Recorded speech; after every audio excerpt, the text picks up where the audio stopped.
Tuesday, 14th of July, 2020. Hello, you're watching the Midday Bilingual Newscast on the CRTV and on CRTV News. Good afternoon, Martin Mwandenge. Good afternoon, Diane Gassa. You have the headlines.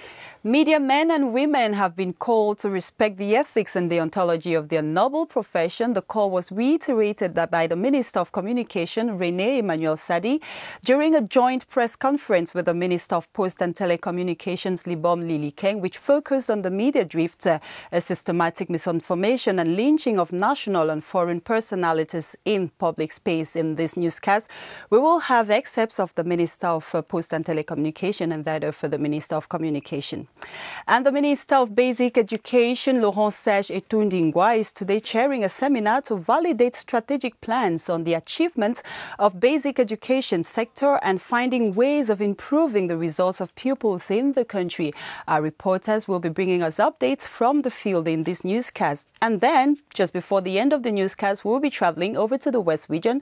That will be our feature page where Kelvin Nembo will be taking us through the Bamungum Festival, Mashuang Festival of the Bamungum people in the West region of the country.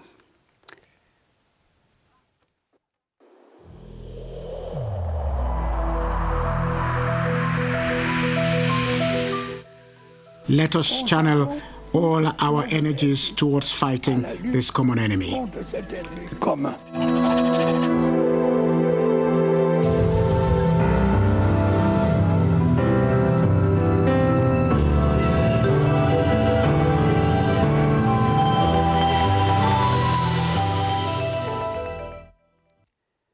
As you heard in this newscast, ladies and gentlemen, the Minister of Communications yesterday called on media men and women to be more responsible in carrying out their daily activities. And of course, we want you to now listen to an excerpt of his address yesterday to press men and women. Let's listen to an excerpt of René Emmanuel Sadi, Minister of Communication.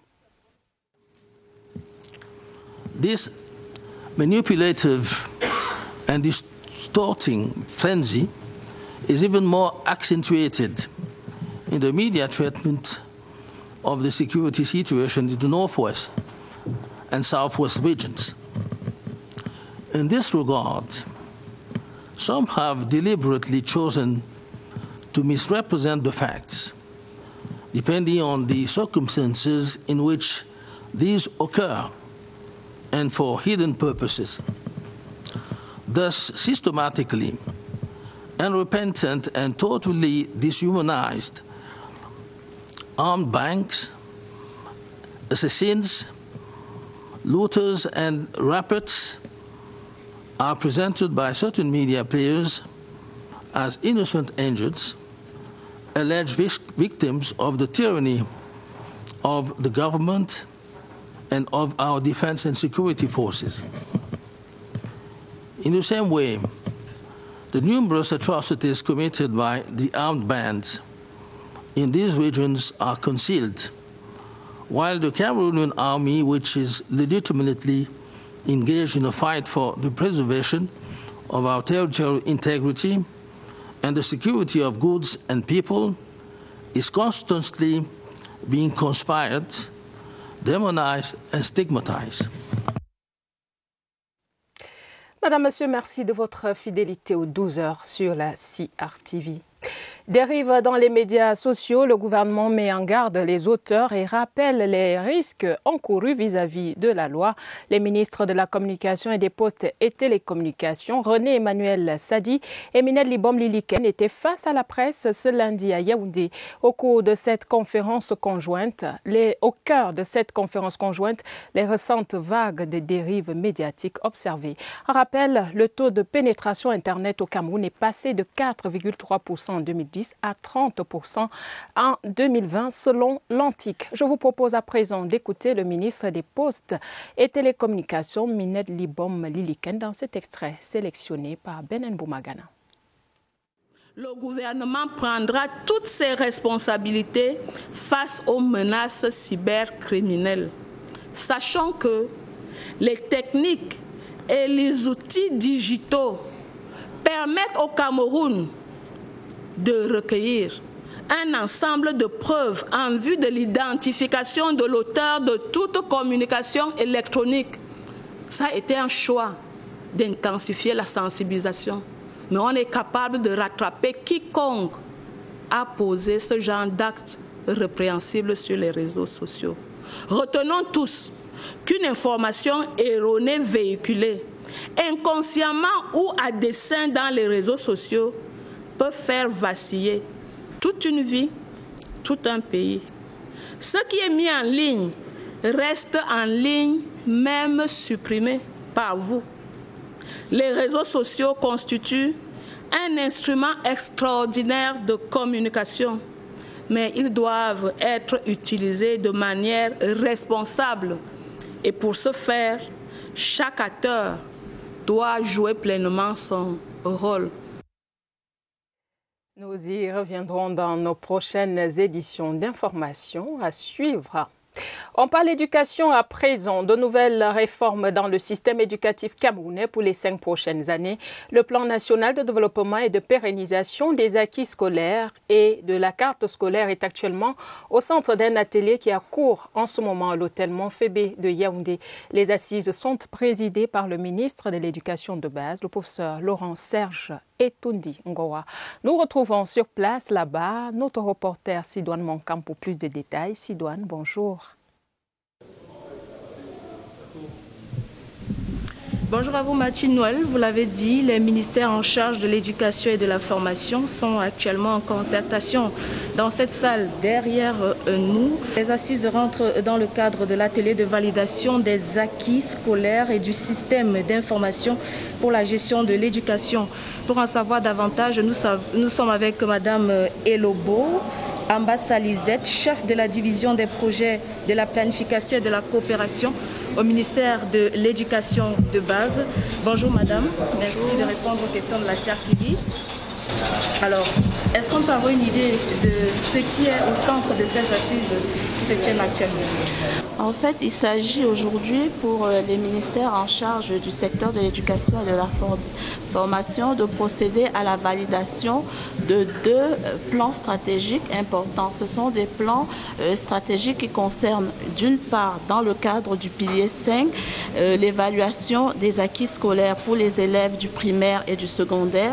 Et dans le pilier 5, il s'agit de valider le plan stratégique et le plan opérationnel du système d'information pour la gestion de l'éducation. Donc nous avons 2 réformes qui vont se mettre en place après cet atelier de validation pour les 5 prochaines années. Alors concrètement, quelle sera la plus-value? Qu'est-ce que ces différentes réformes vont apporter dans le système éducatif? Dans le système éducatif, concernant le pilier 5 sur les acquis scolaires, ça permettra d'évaluer le niveau d'apprentissage des élèves du primaire et du premier cycle du secondaire pendant les 3 prochaines années. Parce que nous sommes rendus que la qualité de l'apprentissage s'est un peu dégradée et qu'il y a des élèves arrivés au niveau du CM2 qui ne savent pas bien lire ni écrire et qui ne savent même pas faire le calcul mental. Et pour le SIG, concernant le SIG, le pilier 6, ça permettra d'avoir une plateforme intégrée qui sera gérée par l'INS. Et ça nous permettra non seulement de faire une très bonne collecte, mais un bon traitement des données statistiques sur l'ensemble du secteur. Parce que jusque-là, les cartes scolaires se font au niveau des départements ministériels. Mais avec cette réforme, on aura une carte scolaire qui ira du préscolaire jusqu'à l'enseignement supérieur en captant les apprentissages qui sont faits au niveau du MINEFOP et du MINGEC. Merci à vous, Madame Elombo, pour ces éclairages au micro de la CRTV. Vous l'avez compris, Martine Noël, ces assises vont déboucher sur la mise en place de 2 réformes pour améliorer le système éducatif au Cameroun, en partenariat avec la Banque mondiale et l'appui de l'UNESCO. En direct du Montfébé Hôtel à Yaoundé, je suis Sidoine Moncam pour la CRTV. You're watching the Midday Bilingual Newscast on the CRTV and on CRTV News. A workshop for the validation of the strategic plan for the development of learning achievements and the education management information system in the educational sector is ongoing in Yaoundé. Chaired by Minister Laurent Serge Tundingwa of Basic Education, the seminar targets to tackle issues like stepping up the results of pupils and students in Cameroon. Let's now meet our reporter, Joyce Tata. She was speaking early this morning with Ashuri Kilo, Secretary of State at the Ministry of Basic Education. We are here today to validate these two documents because Cameroon government is interested in reforms in the educational sector. We noticed in the last 3 years that the quality of education in Cameroon has dropped. Therefore, we've been having workshops to make sure that we work on a strategy to improve on our educational systems. So after about 2 workshops, one that held in February and another one that held in June, today we are meeting to consolidate and to validate the reports of these 2 workshops such that our educational systems will be planned properly, such that the working tools of our kids will be validated, and such that we have valuable statistics on which to judge our education system.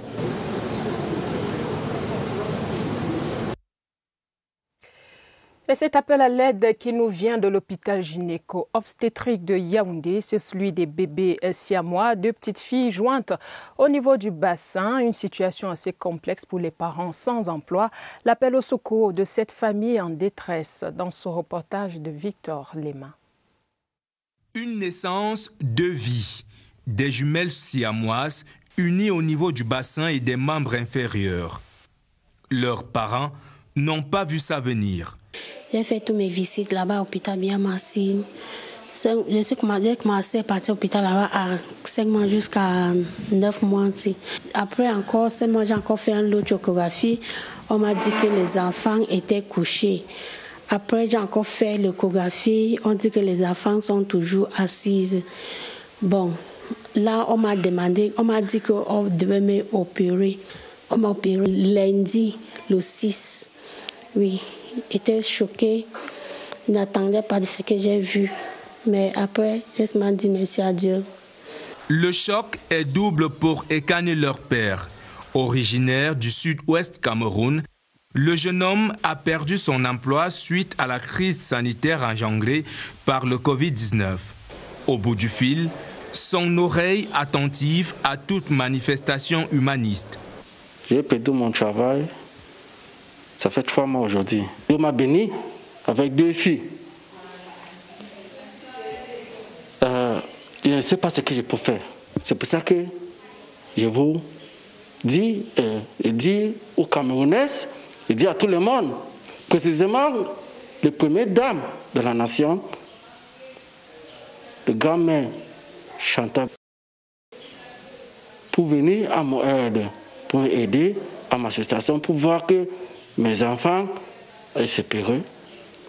Et aussi, même si on quitte à l'hôpital ici, tout est bien, je rentre à la maison, je ne sais pas ce que je vais faire pour nourrir les 2 enfants ici. Pour l'heure, la prise en charge est progressive. Des examens se poursuivent dans le but de détecter toute autre anomalie. L'appel donc est lancé à l'endroit de toutes les âmes de bonne volonté qui voudraient bien se manifester et apporter leur secours à ces 2 enfants en détresse. CRTV News à Victor Lema, à l'hôpital gynéco-obstétrique et pédiatrique, c'est à Yaoundé.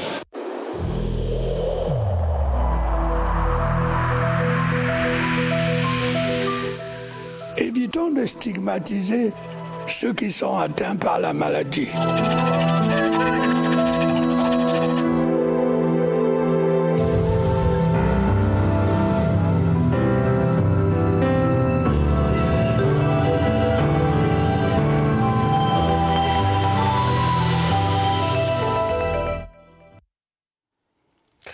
La voie la plus autorisée le rappelle, le port du masque reste obligatoire jusqu'à nouvel ordre. Et pourtant, le relâchement des mesures barrières est perceptible à travers le pays. À Douala, dans la région du littoral, l'un des grands foyers de contamination, l'on craint une propagation du coronavirus. Qu'est-ce qui explique donc ce relâchement? Esquisse de réponse dans ce reportage que signe Brigitte Mbosé, CRTV Littoral à Douala. Scène surréaliste en pleine pandémie du coronavirus au marché de Yupwe à Douala. Les gens se côtoient, se parlent nez à nez, boivent et trinquent sans masque. De Yupwe à Ndokoti en passant par Bonaberi, Newbel Bonasama, les mesures barrières telles que le port du masque ou la distanciation sociale ne sont presque ou plus du tout respectées. Pour certains, le coronavirus n'a jamais existé. Si ça existait, nous tous on était morts parce qu'on est côte à côte, on se colle. La raison pour laquelle on porte le masque, c'est pour éviter le choco. On ne pas choco la police quand ils nous arrêtent.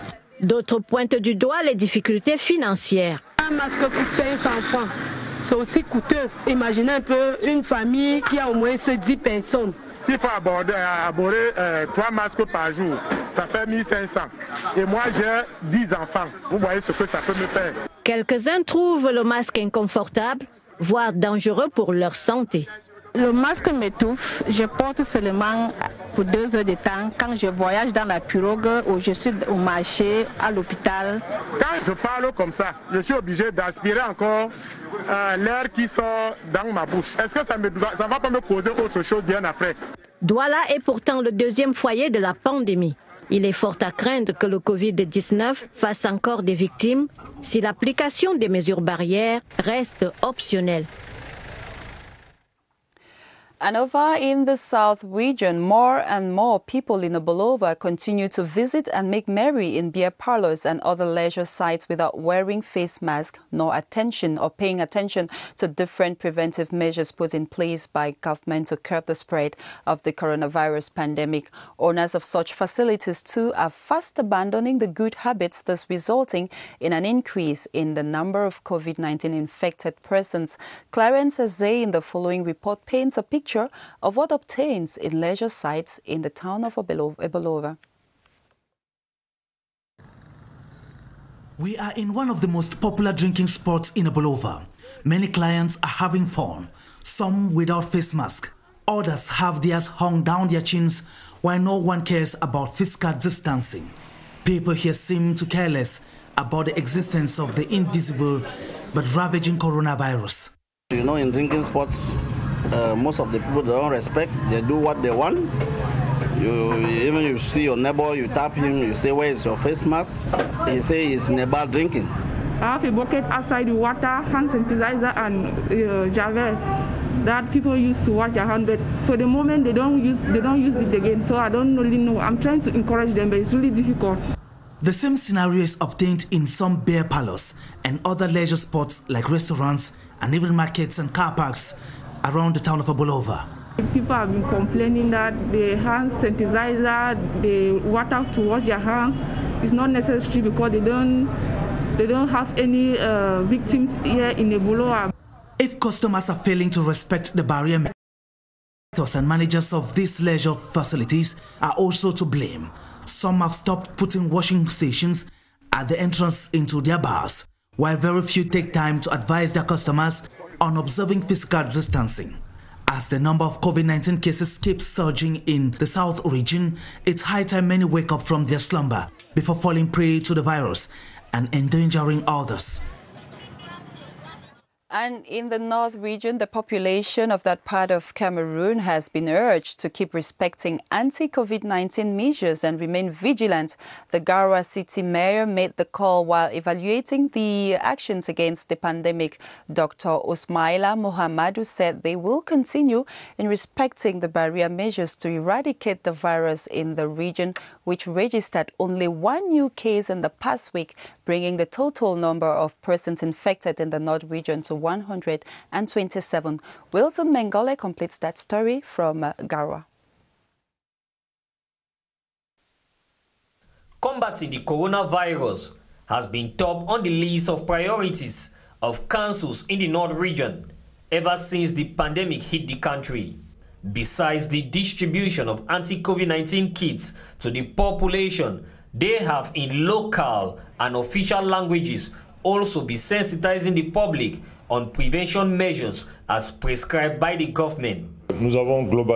We've distributed 500 hand-washing kits in administrative services, markets, schools, mosques, and to different associations in different places.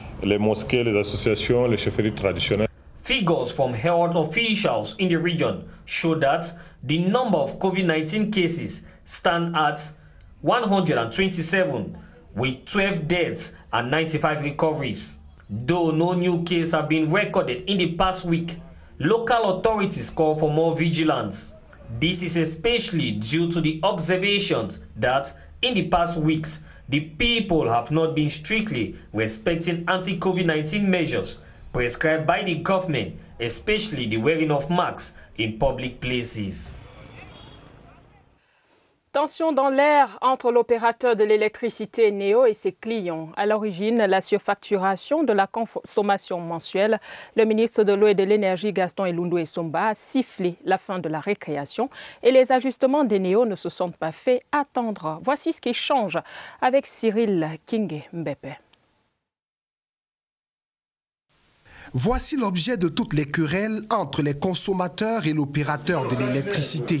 Le bureau de la facturation continue de fonctionner alors que les agents releveurs n'ont pas été vus ces derniers mois sur le terrain. Des plaintes de surfacturation et surtout de la relève, qu'on dit la relève satellite. Les agents releveurs de Néo n'arrivent pas dans les maisons des consommateurs. Ils font donc une relève estimative, ce qui fait que quelqu'un qui avait l'habitude de consommer par exemple 5 000 francs se retrouve à une facture de 250 000. Les consommateurs décrivent une décision unilatérale de l'opérateur. La première disposition, la plateforme des associations de consommateurs a saisi le gouvernement de la République par l'entremise de monsieur le ministre de l'Énergie. Le ministre a convoqué une réunion sur visioconférence le 9 juillet. Au cours de cette réunion, toutes ces récriminations ont été portées par la PAES, y compris l'opération de contrôle fraude. L'estimation des factures est mal accueillie. Eneo se retracte. Nous avons beaucoup de plaintes, non seulement de la part des clients, du gouvernement, de Arcel, des associations de consommateurs. L'entreprise a décidé de basculer tous les sites pilotes dans le modèle de la relève systématique. Dans les 72 heures, les clients victimes de ces facturations hors normes devraient recevoir réparation. Toutes ces factures seront annulées. Les actions de coupure, en deuxième lieu, seront annulées pour tous les clients pour lesquels on aura enregistré les réclamations. Il ne faut pas que les clients oublient d'envoyer la photo. Plusieurs ménages souffrent de cette opération. L'opérateur dit rester attentif à leurs réclamations. That's definitely some good news for Cameroonians. And we now move over to our feature story. We're telling you at the start of this newscast that today we will be visiting the Bamongum people to look at their festival, the Mashiong Cultural Festival. The Bamongum people are from the west region of Cameroon, and even the coronavirus pandemic will not stop them from having their beautiful cultural display. But then they must also respect all the measures put in place by governments. Our tourist guide this afternoon is Kevin Nembo from CRTV West in Bafoussam.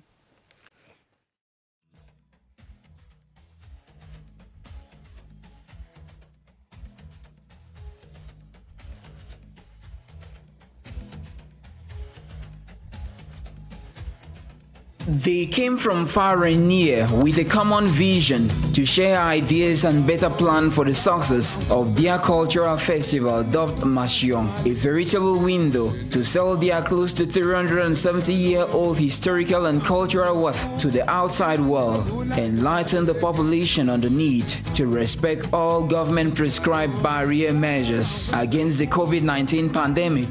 The main objective of the festival is for the internal and external elite of Bamongum to seize this occasion to sensitize the population on the danger of COVID-19, to identify the pressing need of the population and seek ways to resolve them.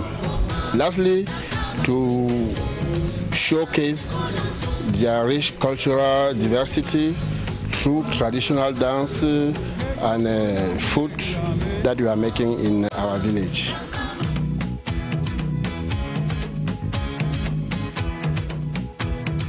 With the stadium set for all sporting competitions to mark the event, the main tribune enlarged, the streets lighted with solar panels, the festival village ready. The organizers say all is set for the D-Day that will be very colorful. We are calling on the population from far and near to attend this festival, which will run from the 8th to the 15th of August.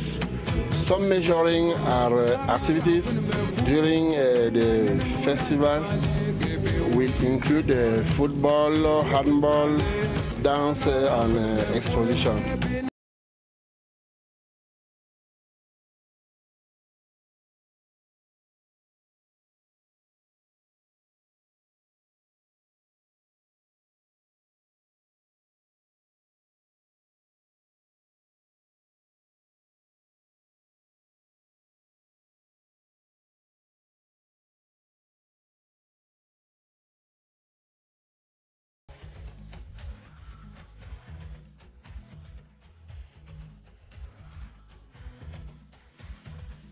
The Bamogong people seized the occasion to present some development projects in the pipeline. For instance, the construction of water points, classrooms, equipment of some health units, extension of electricity lines to all the 29 villages that make up the municipality. A veritable example of participatory development.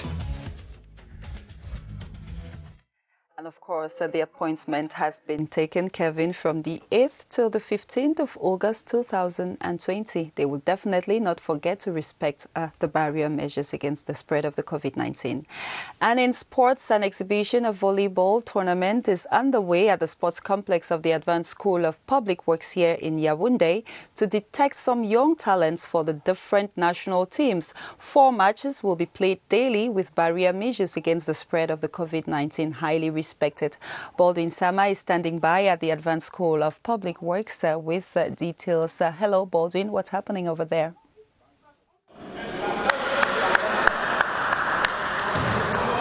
Well, actually, it serves as a foretaste of what many volleyball lovers are going to enjoy when activities proper will be launched for the Cameroon Volleyball Federation. We are talking about this exhibition volleyball competition that has brought together teams from some regions of Cameroon for different categories. It will equally serve as a talent detection for different volleyball teams for the under-17, under-20 and the senior categories for talented players to be detected. And what should be noted is that during this volleyball competition, barrier measures against the spread of COVID-19 are adequately respected here. Upon arrival, most of the players, anybody must have a face mask. And you wear your face mask, and at the entrance into this sports complex, you wash your hands and you use equally a hand sanitizer. And equally, before the start of matches here this morning, we had the disinfection exercise of the different tribunes. The volleyball court itself was disinfected by a disinfection team from the Ministry of Public Health. The different balls and the nets were equally disinfected, and we have the respect of social or physical distancing in the different tribunes, because very few people or persons are accepted into this sports complex to come and watch this volleyball competition. And just to remind our viewers that 4 matches are expected to be played daily in this competition, and at the end of several days, 120 matches must have been played with some persons or with some players who must have been detected for the different selections for the Cameroon Volleyball Federation. Et nous restons en sport avec ce tournoi de volleyball. Une compétition d'exhibition est en cours à l'École supérieure des travaux publics de Yaoundé. Les rencontres se jouent à huis clos et les athlètes contraints d'observer les mesures barrières telles que exigées par le gouvernement et l'OMS, nous dit Évariste Eyenga, que nous retrouvons au gymnase en ce moment. Bonjour Évariste. Bonjour, c'est un galop d'essai, une implémentation de ce que pourrait être la tenue d'une compétition de volleyball dans un contexte de coronavirus Covid-19, le tournoi d'exhibition en cours avec la 2e journée, vous le voyez en ce moment, pendant laquelle 2 équipes sont en Stars qui s'affrontent donc en ce moment pour pouvoir remporter leur premier point dans la compétition. Mais pour en arriver là, il y a tout un parcours sanitaire. Des dispositions spécifiques qui ont été prises. Eh bien, le lavage des mains est systématique et obligatoire. Il y a un dépistage imposé d'abord à chacun des joueurs, chacun des membres du staff technique, chacun des intervenants dans l'organisation. Il n'y a pas de public en salle. La salle, les gradins ont été marqués pour une distanciation de quelques personnes de l'organisation qui pourraient s'installer dans les gradins. Le Terraflex, il a été désinfecté par un watch, les filets, les ballons également avant de rentrer pleinement dans la compétition. Il y a une règle particulière. Les joueurs, au moment de jubilé, ne doivent pas s'embrasser, mais au préalable, il faut nécessairement que chacun ait été testé négatif avant de pouvoir participer à cette compétition qui va durer un mois. Eh bien, 120 matchs seront joués et à l'issue, on va déterminer les champions de cette compétition spécifique qui a juste une valeur d'exhibition afin d'implémenter ce que pourrait être une compétition de volleyball dans un contexte de coronavirus Covid-19. Merci Évariste Eyenga, on ne le dira jamais assez. Le respect strict des mesures barrières est indispensable pour combattre la propagation du coronavirus. Bien entendu, cette compétition, on va la suivre sur les antennes de la CRTV, surtout CRTV Sports and Entertainment. Madame, Monsieur, merci d'avoir été au rendez-vous ce mardi. Nous revenons demain lorsqu'il sera 12h sur la CRTV, mais restez déjà sur nos antennes, nos programmes se poursuivent. À demain, 12h. Diane, à demain. À demain, Martine. Well, have a beautiful day ahead.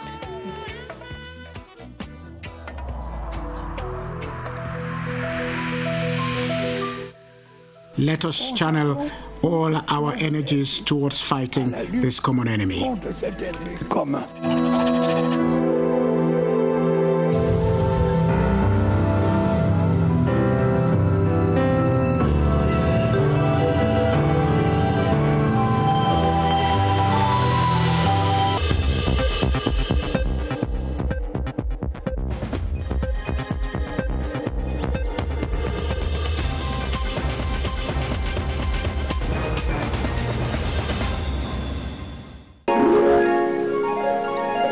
CRTV News, ici, toute l'info.